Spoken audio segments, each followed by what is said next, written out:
Hey there, welcome back to the channel. Today we're working on a Dana 44 with the open knuckle. We're going to replace the ball joints. The upper ball joint is here, the lower ball joint is there. Let's get to it. In order to replace the ball joints, we have to take out the propeller shafts. In order to do that, we have to pull off this hub. I've got a video on how to do that. I'll put the link right up here and down in the description. Once you have the hub off, then you have to take the spindle off, which is this piece here, and the backing plate. I've got a video on how to do that. I'll put that right up here as well. Once you have the propeller shaft out, now we can actually get to the U-joints. The lower U-joint, we've got a nut here. The upper U-joint, there's a nut up at the top, and you can access it from down below here. To give myself a little bit more working space so I can move this around easily, and because I'm replacing these ends, I'm going to disconnect the center link here by first taking out this cotter pin, taking that nut off.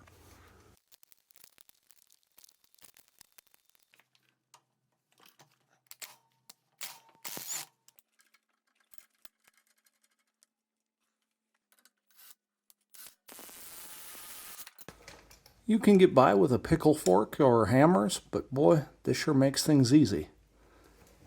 Next, we'll remove the nut from the top of this upper ball joint.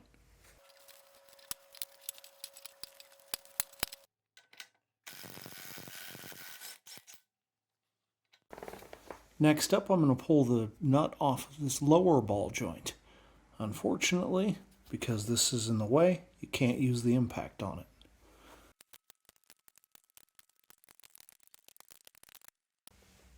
I've lifted this up in the air so it's much easier to see.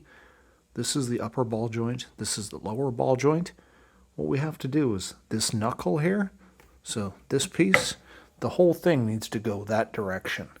Now, if it's on the vehicle, it's probably a lot easier. We've got this heavy boss here, you can just beat on it. It also oftentimes helps to heat this part up and this part. It'll cause them to expand and let go of these. Since it's not on the vehicle, it wants to move around on me, so it's because it's not attached to the truck. It's a little bit harder to do this way, but what I'm going to do is try to push on this one down and then maybe try a pickle fork here. I've got a few ball joint separators, some things like that. We'll give those a try. But really the goal here is to take this knuckle, drive the whole thing that way, this and this, both ball joints will pop out. Then we can take the knuckle over to the bench and take the ball joints out of it. Just to give myself some space, I'm going to try cutting these boots out, at least on the upper.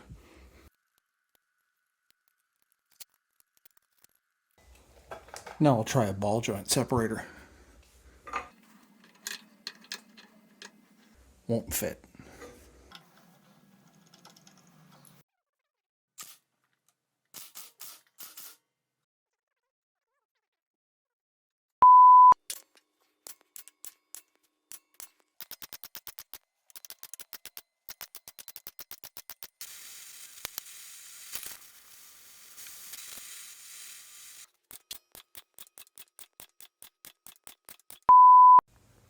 Sometimes you can beat on the stud itself.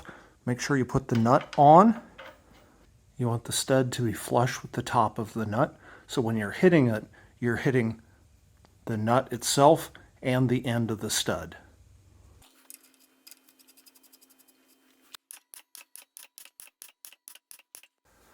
It's probably not easy to see with the camera right now, but this one is loose. I can see the stud wiggling around, so it's this one that's holding this up.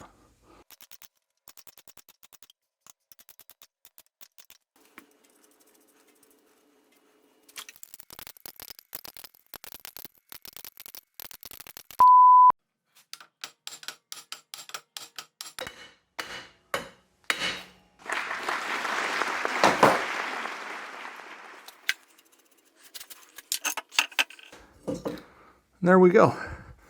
That's out. You can see how floppy that is. And that one, this one's maybe a little bit better, but that upper is completely worn out. So those need to be replaced. Let's get it over to the bench and press those out. Once you have the knuckle out, put it into something like a vise. This is the lower ball joint, so it's upside down right now. You'll see right here is a snap ring. So I need to get some snap ring pliers, pull that out. It's got to get pressed in the video here downward, but on vehicle that would be the up direction since this is upside down. First I'll try to clean it off a little bit to get to the holes. Another thing that kind of helps is to try to get it to spin a little bit in that groove. So a screwdriver or a chisel.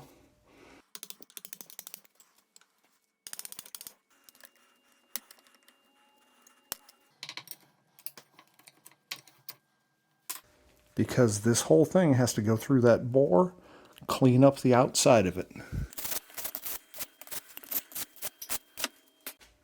Next, we need a ball joint press.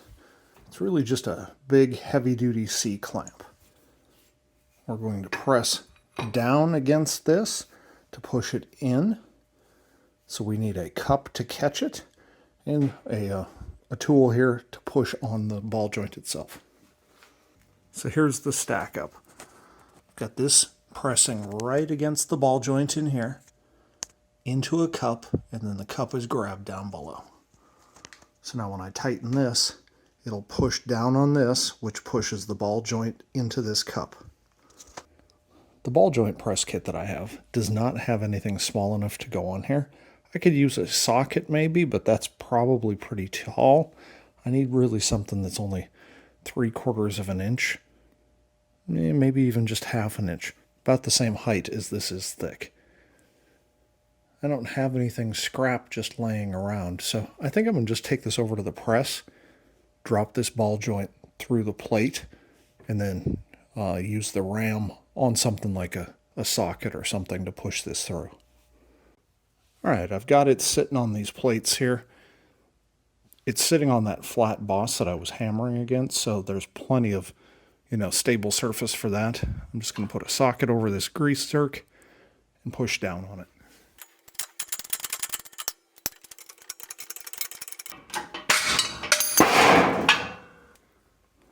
There's the lower. Now let's go get that upper out.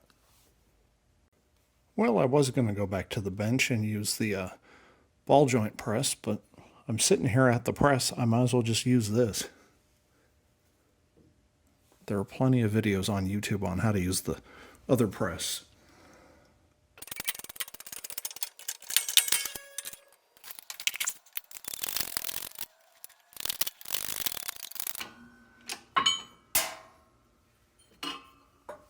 And there we have both ball joints removed. I need to get this all cleaned up and coated before I press the new ones in, so I think that'll be it for today. Thanks for watching.